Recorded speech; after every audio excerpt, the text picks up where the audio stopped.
My channel Saraswati square. आज हम start करने जा रहे हैं लिपिड ऑटोकॉइड्स। हमारा ऑटोकॉइड्स ही चल रहा था ना, तो लिपिड ऑटोकॉइड्स में आज हम देखेंगे आइकोसानॉइड्स, ठीक है। और यहाँ पे एंड प्लेटलेट एक्टिवेटिंग फैक्टर, आपके चैप्टर का नाम है आइकोसानॉइड एंड प्लेटलेट एक्टिवेटिंग फैक्टर। आइकोसानॉइड्स को हम आज समहाउ देखेंगे, ठीक है। इंट्रोडक्शन है आज और हर चीजों को अच्छे से समझना। तो the lipid mediator prostaglandin and leukotrienes are produced from arachidonic acid present in membrane phospholipid and stimulate vascular and cellular reaction in acute inflammation। बताती हूँ क्या है बच्चों। सबसे पहले तो आइकोसानॉइड्स क्या है। आइकोसानॉइड, आइकोसा एक ग्रीक वर्ड है, उसका मतलब है 20, ठीक है। तो यहाँ जितने भी आप मीडिएटर्स देखने वाले हो बच्चों, उनमें 20 कार्बन होता है। तो वो बने होते हैं 20 carbon poly unsaturated fatty acid, ठीक है। कहाँ पे गया? 20 carbon poly unsaturated fatty acid, that is PUFA, ठीक है। सारे इससे ड्राइव्ड है, आपके जितने भी मीडिएटर्स आगे आने वाले हैं। इस डेफिनेशन में क्या बोल रहे हैं कि आपके जो मीडिएटर्स हैं बच्चों, प्रोस्टाग्लैंडिन हो गए, ल्यूकोट्राइन्स हो गए और इनमें थ्रोम्बोक्सिन भी आ जाता है, ये सारे एराकिडोनिक एसिड से ड्राइव्ड है। इसकी मदद से ही ये सारे बने हैं, ओके। और उसके बाद अगर एक बार ये रिलीज हो जाए तो ये क्या करते हैं, वस्कुलर मतलब आपकी जो ब्लड वेसल्स हो गई, आर्टरीज, आर्ट्रियोल्स, ठीक है, ब्लड वेसल्स और सेलुलर रिएक्शन, जो सेल, ठीक है, सेल का क्या रिस्पॉन्स होता है जब ये रिलीज होते हैं, सेल का रिस्पॉन्स। तो ये सारे मिलके क्या करते हैं, चाहे वस्कुलर ब्लड वेसल के लेवल पे आप देखो या सेलुलर लेवल पे देखो बच्चों, ये करते हैं एक्यूट इन्फ्लामेशन, एक्यूट इन्फ्लामेशन करते हैं, ठीक है। ये सारे इन्फ्लामेशन के प्रोसेस में हमारे होते हैं।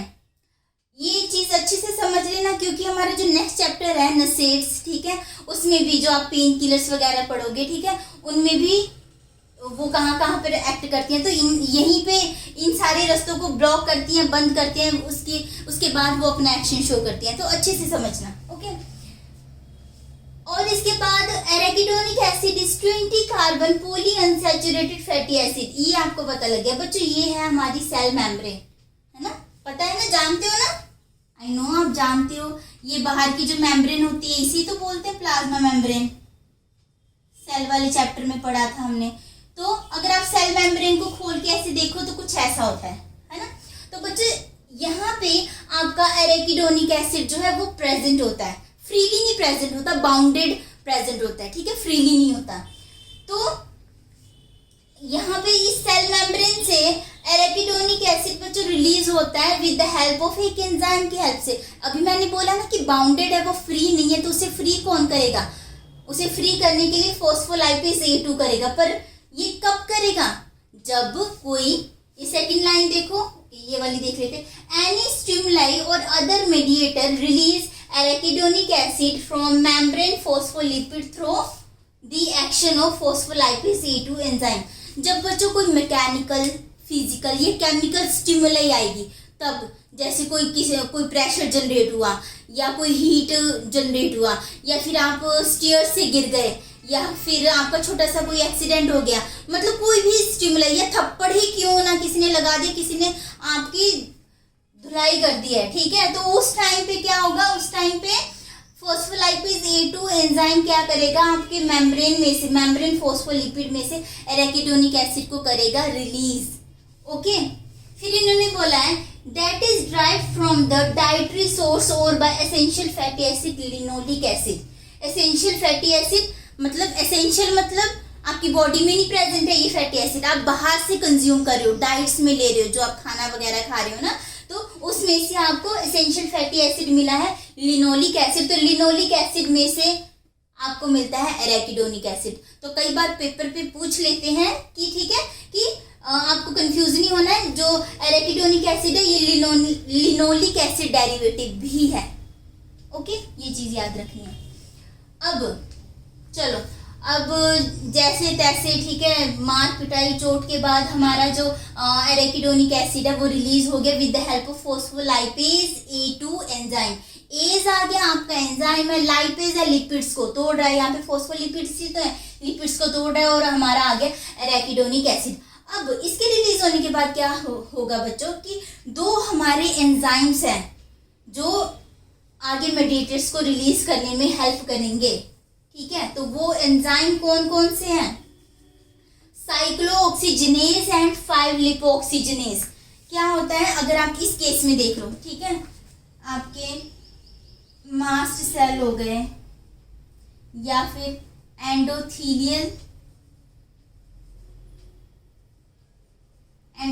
सेल्स हो गए, ओके, या फिर बच्चों मैक्रोफेज हो गए, और कहीं भी सेल हो सकता है बॉडी में। आइकोसानॉइड्स आपकी ऑलमोस्ट सारे बॉडी सेल्स में प्रेजेंट होता है और जब नीड पड़ती है तो वो आइकोसानॉइड्स को रिलीज करवाते हैं, ठीक है, ये बात याद रखना। अब क्या हुआ, आपका मास्ट सेल हो गया, एंडोथीलियल सेल वो ब्लड वेसल्स के अंदर प्रेजेंट होता है ना, ये मैंने ब्लड वेसल बनाया, ठीक है। तो यहाँ पे बच्चों यहाँ पे एंडोथीलियल सेल प्रेजेंट होता है ना, तो एंडोथीलियल सेल हो गया, मैक्रोफेज हो गया, ठीक है। यहाँ पे आपका एंजाइम प्रेजेंट होता है साइक्लोऑक्सीजिनेज। जब एराकिडोनिक एसिड रिलीज हुआ, इसे देखा, तो साइक्लोऑक्सीजिनेज आगे के मेडिएटर्स सारे आपके वो रिलीज कर देगा। सेम इसी तरह इधर है लाइपोऑक्सीजिनेज, ठीक है। ये एंजाइम कहाँ पे बच्चों प्रेजेंट होता है?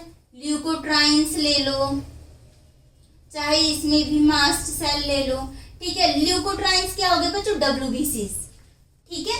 तो वहां पे जो एंजाइम प्रेजेंट होता है वो होता है 5-लाइपोऑक्सीजिनेज। ये तो इतना समझ आया बच्चों यहाँ तक कि एराकिडोनिक एसिड रिलीज हुआ, तो उसके रिलीज होने के बाद हमारे mast cell, endothelial cell, macrophage में प्रेजेंट था साइक्लोऑक्सीजिनेज एंजाइम, ठीक है, जो कि आगे हमारे प्रोस्टाग्लैंडिन एंड थ्रोम्बोक्सिन बनाएगा। सेम अगर इस तरफ देखें तो इधर है 5-लाइपोऑक्सीजिनेज एंजाइम जो कि WBC मास्ट सेल वगैरह में प्रेजेंट है। तो यहाँ पे ल्यूकोट्राइन्स और लाइपोक्सिन है, देखते हैं क्या है, ओके, इतना पता लग गया। अब जो हमारे प्रोस्टाग्लैंडिन है, prostaglandin G2, H2, D2, E2, I2, F2, I think 1 2 3 4 5 6 6 बच्चों प्रोस्टाग्लैंडिन है, याद करने के लिए ऐसे काउंट कर लो। उसके बाद कुछ अल्फाबेट्स दिख रहे हैं हमें, है ना, D से लेकर H I तक, आई थिंक पूरे अल्फाबेट्स कवर है इसमें, D से I, D E F G H I, है ना, D से याद कर लो, ठीक है। अपनी बड़ी बहन को दी ही बोल दो। तो प्रोस्टाग्लैंडिन में D2I ये सारे प्रोस्टाग्लैंडिन आपके प्रेजेंट हैं और इसमें प्रेजेंट है थ्रोम्बोक्सिन, ओके। अब क्या हो रहा है बच्चों, इस तरफ भी देखते हैं कि क्या क्या रिलीज हो रहा है। 5-लाइपोऑक्सीजिनेज पहले तो यहाँ रिलीज कर रहा है 5-HPETE, इसकी फुल फॉर्म यहाँ पे लिखिए HPETE, हाइड्रो परऑक्सी आइकोसा टेट्रानोइक एसिड, ठीक है। और दूसरा HETE, ये है हाइड्रोक्सी, आपका ये जो परऑक्सी लगा था वो हट गया, हाइड्रोक्सी आइकोसा टेट्रानोइक एसिड, ओके। और बच्चों PgI2 को प्रोस्टासाइक्लिन बोलते हैं, PgI2 को प्रोस्टासाइक्लिन, जैसे हम प्रोस्टाग्लैंडिन G2, H2, D2 बोल रहे हैं तो PgI2 को प्रोस्टासाइक्लिन बोलते हैं, ठीक है। इतनी बात समझ में आई। तो ये सारे आपके हो गए यहाँ पे रिलीज। साइक्लोऑक्सीजिनेज बच्चों 1 भी होता है 2 भी होता है, जिसे हम कोक्स 1 कोक्स 2 बोलते हैं, ठीक है। ये 2 एंजाइम्स हैं, इसके रिगार्डिंग हम आगे देखेंगे। अभी आप जस्ट ये अपना एक बेस बिल्डअप कर लो यहाँ पे। और यहाँ पे हम देख रहे थे 5-HPETE से मतलब हाइड्रोपरऑक्सी टेट्रानोइक एसिड से बच्चों हमारे पास आए ल्यूकोट्राइन्स, ठीक है। ल्यूकोट्राइन्स में हमारा A4 है, CDE, C4, D4, E4, ये हमारे ल्यूकोट्राइन्स है। दूसरी चीज HPETE से के बाद बना HETE, इससे हमारा ल्यूकोट्राइन B4, ठीक है। ये A4 जो है B4 बनाता है और ये HETE के अंडर है, समझ आई बात। जैसे ये सारे आपके HPETE से ड्राइव से थे, तो ये ल्यूकोट्राइन B4 है, इसका फंक्शन भी थोड़ा अलग सा है, ठीक है, HETE है। फिर इसके बाद क्या है, HPETE से 12-लाइपोऑक्सीजिनेज बच्चों निकल रहा है। यहाँ ऊपर हमने 5 देखा था, 5 से आपके ल्यूकोट्राइन्स बन रहे हैं 5-लाइपोऑक्सीजिनेज, पर जो लिपोक्सिन है आपका ये 12-लाइपोऑक्सीजिनेज से बन रहे हैं, ओके, लाइपोक्सिन A4 है, लाइपोक्सिन B4 है। नाम पता लगे आपको, ये सारे इनके नाम पता लगे, ठीक है, एक बार देख लो। अब इसके बाद हम देखेंगे इनका ना ब्लड वेसल्स में जो एक्शन होता है, ठीक है, बहुत कंफ्यूज हो जाते हैं बच्चे, पता नहीं कॉन्स्ट्रिक्शन कर रहा है, डायलेशन कर रहा है, क्या हो रहा है, क्यों इतना इंपॉर्टेंट है, क्योंकि जो कॉन्स्ट्रिक्शन कर रहे हैं बच्चों, वो आपके ब्रोंक्यूल्स को भी कॉन्स्ट्रिक्ट करेंगे, आपके यूट्रस को भी कॉन्स्ट्रिक्ट करेंगे। तो वो सारी अस्थमा में देखें, अस्थमा में क्या होता है, ब्रोंको कॉन्स्ट्रिक्शन हो जाती है अस्थमा के केस में। तो जो अस्थमा की मेडिसिन होंगी ना बच्चों, वो सारी इनको बंद कर देंगी, अस्थमा की मेडिसिन। और जो आपके नसेड्स हो गए, पेन किलर्स हो गए, वो आपके इस कोक्स वगैरह में इन्हें बंद करके अपना एक्शन करेंगी। तो इसलिए हम ये कर रहे हैं, हमें हमारा जो टारगेट है फाइनली ड्रग्स को ही करना है कि वो कहाँ से क्या कर रही हैं। ओके, चलो आ जाओ। अब ध्यान से देखना बच्चों, हम जो चीज़ देखने जा रहे हैं कि वेजोकॉन्स्ट्रिक्शन एंड वेजोडाइलेशन। आपका ये जो ब्लैक मार्कर से बच्चों एरो आ रहे हैं, DEI इसमें से, और अगर आप इधर देखो ल्यूकोट्राइन्स में, अगर आप देखो CDE, ठीक है, सॉरी ल्यूकोट्राइन्स में ये नहीं, ये लाइपोक्सिन को देखो A4 एंड B4 देखो, ठीक है। ये बच्चे आपके कर रहे हैं वेजोडाइलेशन, लाइपोक्सिन पूरे हो गए, वेजोडाइलेशन कर रहे हैं, और जो प्रोस्टाग्लैंडिन है DEI, ये भी आपका क्या कर रहे हैं, वेजोडाइलेशन कर रहे हैं, कि वेसल जो ये दिख रहा है ये डायलेट हो गई हैं, और यहाँ पे जो बचे हुए हैं ये वेजोकॉन्स्ट्रिक्शन कर रहे हैं। वेजोकॉन्स्ट्रिक्शन में कौन, F2 अल्फा आ रहा है, थ्रोम्बोक्सिन A2 आ रहा है, ये कर रहा है वेजोकॉन्स्ट्रिक्शन। और बच्चों ल्यूकोट्राइन्स तो आपके कर ही रहे हैं वेजोकॉन्स्ट्रिक्शन, ल्यूकोट्राइन्स, ठीक है। अब इनमें से किसी दो, मतलब एक चीज का याद कर लो, क्या कर सकते हैं हम इसमें, आई थिंक यही है ना जो कॉन्स्ट्रिक्शन कर रहे हैं, FA और इधर CDE। तो इसे आप ऐसे भी कर लो, फेंक दे, है ना, फेंक दे, जस्ट याद करने के लिए। आपको कुछ बेटर दिखता है तो बताना मुझे, ठीक है। तो मुझे तो फिलहाल यही दिख रहा है कि जो FA है, फेंक दे में से FA है, ये आपके साइक्लोऑक्सीजनेस के अंडर है। जो CDE है, फेंक दे, ये आपके ल्यूकोट्राइन्स है। ये फेंक दे जो है, ये वर्ड कर रहा है आपकी कॉन्स्ट्रिक्शन कर रहा है, ठीक है, कॉन्स्ट्रिक्शन नैरो कर रहा है, ब्लड वेसल्स को एकदम नैरो कर दिया है, जिसकी वजह से ब्लड का पास होना मुश्किल हो जाएगा, हिंडर हो जाएगा, ठीक है। फेंक दे, प्रोस्टाग्लैंडिन F2 अल्फा, A से थ्रोम्बोक्सिन A2, CDE, ये आपकी तीनों ल्यूकोट्राइन्स है, ठीक है, तीनों ल्यूकोट्राइन्स कर रहे हैं वेजोकॉन्स्ट्रिक्शन। अब ये आपको ये पता लगे, बाकी जो बच्चे बचे हुए हैं ना वो सारे वेजोडाइलेशन ही कर रहे हैं। ओके, चलो हमारा आज का जो है ना कि आपको लर्न हो जाए, चीज समझ आ जाए, क्योंकि ये चीजें क्लियर नहीं होंगी ना फिर आगे के लेक्चर्स भी नहीं पता लगेंगे। इसके बाद हम यहाँ पे जो देखेंगे कि प्लेटलेट्स में इनका क्या काम है। एक है जो प्लेटलेट एग्रीगेशन कर रही है, एक है जो प्लेटलेट को एग्रीगेट नहीं होने दे रही हैं। प्लेटलेट एग्रीगेशन होगा तो क्या होगा बच्चों, क्लॉट बनेगा, ठीक है। प्लेटलेट्स एग्रीगेट एक जगह पर कर जाएंगी तो क्या होगा, क्लोटिंग नहीं होगी, ऐसे ऐसे करके, और क्लोटिंग होगी तो बहुत इश्यूज होते हैं आगे, हार्ट की जो डिजीजेस हम देखते हैं, ठीक है, इस्केमिया, मायोकार्डियल इन्फेक्शन, ठीक है, क्लोटी तो बन जाता है वहां पे।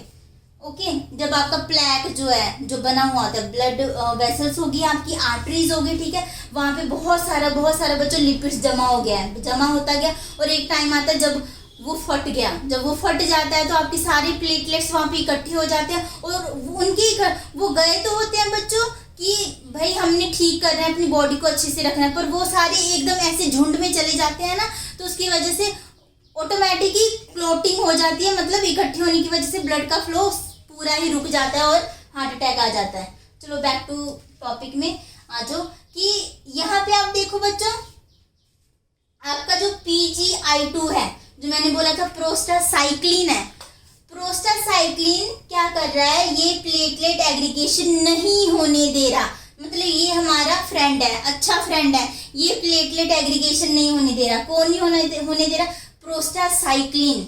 ओके, अब इसमें आ जाओ थ्रोम्बोक्सिन में। अब आपको दिख रहा है प्रोस्टाग्लैंडिन हर तरफ है, ये पता नहीं बीच में थ्रोम्बोक्सिन कहाँ से टपक के आ गया, ठीक है। ऐसे देख लो कि चलो ये कोई सौतेला बेटा है और वो फैमिली में एडजस्ट होने की कोशिश करे पर नहीं हो पाएगा, क्योंकि इसकी तो हरकतें ही उल्टी हैं। कैसे हरकतें उल्टी हैं इसकी, देखें ये कर रहा है प्लेटलेट एग्रीगेशन, ये तो हार्ट अटैक की पूरी तैयारी कर रहा है, ठीक है। तो थ्रोम्बोक्सिन आपका कर रहा है प्लेटलेट एग्रीगेशन, और फैमिली में एक अच्छा बच्चा बैठा है PGI2 प्रोस्टासाइक्लिन, और ये इसे रोक रहा है कि नहीं ऐसे नहीं करना है, bad manners, okay. Thromboxane platelet aggregation कर रहा है, प्रोस्टासाइक्लिन आपके प्लेटलेट एग्रीगेशन को रोक रहा है। इतना समझ आया आपको। इसके बाद यहाँ पे आ जाओ, हमने ल्यूकोट्राइन B4 देखा था, A4 से ही बना है B4, ये कीमोटैक्सिस कर रहा है। कीमोटैक्सिस क्या होता है बताती हूँ। जब बच्चों इन्फ्लामेशन हो जाती है ना, तो आपका ये जो जैसे ब्लड वेसल्स हो गया, जब यहाँ से वेजोडाइलेशन हो जाती है ऐसे, तो सारी चीज यहाँ से मूव करती है, और जहाँ पे चोट लगी है वहां पे जाना होता है इन्हें, यहाँ से जहाँ पे चोट लगी है वहां जाना है। और ये जो पूरी मूवमेंट हो रही है यहाँ से लेकर वहां तक मूवमेंट हो रही है चीजों की, है ना, तो इसे हम बोलते हैं बच्चों कीमोटैक्सिस। ये इन्फ्लामेशन का बहुत इंपॉर्टेंट पार्ट होता है कीमोटैक्सिस। मूवमेंट जो होती है आपके जितने भी इन्फ्लामेशन में सारे मेडिएटर्स इन्वॉल्व हैं, उनकी जो मूवमेंट होती है ब्लड वेसल से लेकर इंजरी साइट तक, उस पूरी चीज को हम बोलते हैं कीमोटैक्सिस। अगर वो जा ही ना पाए तो कोई काम ही नहीं होगा ना आगे तो इन्फ्लामेशन का, तो उन्हें वहां तक पहुंचा रहा है। कौन पहुंचा रहा है? ल्यूकोट्राइन B4 ये काम कर रहा है कीमोटैक्सिस का, ठीक है। इतनी बात समझ में आई। अब ये सारे मिलके कर रहे हैं वेजो कॉन्स्ट्रिक्शन, वेजो डायलेशन कर रहे हैं, इन्फ्लामेशन, कहीं ना कहीं से इन्फ्लामेशन में ये इन्वॉल्व है ही है। अब इन सब में एक है जो बहुत अलग से काम कर रहा है, ठीक है, और वो कौन कर रहा है? आपके ये जो 12 लिपोक्सिजनेज से आपके ड्राइव हो रहे थे, लिपोक्सिन A4 एंड लिपोक्सिन B4, ठीक है। ये वेजोडाइलेशन तो कर रहे हैं, हमने देख लिया। ये बच्चों कर रहे हैं इनहिबिट कर रहे हैं इन्फ्लामेशन को। इनका क्या काम है? Inhibition of inflammation in your body, ये चीज याद रखनी है, ठीक है। लिपोक्सिन A4 एंड B4 जो कि 12 लिपोक्सिजनेज से बने हैं। ल्यूकोट्राइन सारे 5 लिपोक्सिजनेज से बने थे, ये 12 से बना है, लिपोक्सिन A4, लिपोक्सिन B4, और ये क्या कर रहा है बच्चों? इन्फ्लामेशन को बंद कर रहा है, बंद, ओके। चलो, मुझे जहां तक लग रहा है कि आपको ये सारी चीजें क्लियर हुई। नो डाउट बहुत कुछ है इनमें देखने के लिए आगे, पर हम नेक्स्ट लेक्चर में देखेंगे क्योंकि बहुत ज्यादा सैचुरेशन आपके लिए हो जाएगा, ठीक है। हमें है आगे बढ़ना है, पर पीछे की चीजों को, कंसेप्ट को क्लियर करते हुए, लर्न करते हुए फिर नेक्स्ट स्टेप रखेंगे हम, ओके। तो होप सो आपको ये सारी चीजें समझ आ रही हैं। जस्ट क्या हुआ है, ये हमारी मेम्ब्रेन थी, मेम्ब्रेन में जब कोई स्टिमुलाई आई, इसे हिट किया हमने, एराकिडोनिक एसिड निकला फॉस्फोलाइपेज A2 की मदद से। फिर उसके बाद हमारे बॉडी के सेल्स हैं जिनमें साइक्लोऑक्सीजनेज एंजाइम और लाइपोऑक्सीजनेज एंजाइम प्रेजेंट था। तो साइक्लोऑक्सीजनेज ने सारे प्रोस्टाग्लैंडिन रिलीज कर दिए, ठीक है। प्रोस्टाग्लैंडिन रिलीज कर दिए कहाँ से? D से I तक, DEFGHI, ये सारे प्रोस्टाग्लैंडिन रिलीज हो गए। और जो I है प्रोस्टाग्लैंडिन I2, इसे हम बोलते हैं प्रोस्टासाइक्लिन, और इनमें ही एक आ रहा है थ्रोम्बोक्सिन, ठीक है। और फिर क्या कर रहे हैं यहाँ पे? हमारा 5 लाइपोक्सिजनेज से HPETE बना, उसके बाद ल्यूकोट्राइन A4 और ये BCDE। आपके CTE4 जो है ये कर रहे हैं वेजोकॉन्स्ट्रिक्शन, और इधर जो आपके हैं F और A थ्रोम्बोक्सिन A2 ये कर रहे हैं वेजोकॉन्स्ट्रिक्शन। फीक दे हमने देखा था, ठीक है। FA वो इधर इस साइक्लोऑक्सीजनेज में, CDE इस तरफ है, ठीक है। तो ये हो गया वेजोकॉन्स्ट्रिक्शन, और जो बचे हुए हैं उन्होंने किया वेजोडाइलेशन। फिर हमने देखा प्लेटलेट में क्या कर रहा है, ये थ्रोम्बोक्सिन बिगड़ा हुआ बच्चा था, ये प्लेटलेट को एग्रीगेट करा रहा है, ठीक है, और हार्ट अटैक की पूरी तैयारी कर रहा है। पर फैमिली में एक प्रोस्टासाइक्लिन बैठा है I2 जो कि इसे रोकेगा कि नहीं करना है प्लेटलेट एग्रीगेशन हमें। और ये सारे ल्यूकोट्राइन तो ये तो अस्थमा दिलाने में लगे हुए हैं, ठीक है। आपकी अस्थमा की जो मेडिसिन होगी ना वो बच्चे यहीं पे इन्हें ही बंद करेगी, यहीं पे एक्ट करेगी। हम देखेंगे आगे, टेंशन मत लेना। और आपके जितनी भी नसेड्स होंगे, ठीक है, वो इस पार्ट को बंद करते हैं, यहाँ पे एक्ट करते हैं। फिर इन सब में हट के जो कोई काम कर रहा है वो है 12 लाइपोक्सिजनेस के लाइपोक्सिन A4 एंड B4 जो कि इनहिबिट कर रहे हैं इन्फ्लामेशन को। होप सो बच्चों की अभी तक तो आपको बहुत कुछ याद हो गया होगा। अब इनसे रिलेटेड कुछ और चीज़ें होंगी जो हम नेक्स्ट लेक्चर में क्लियर करेंगे।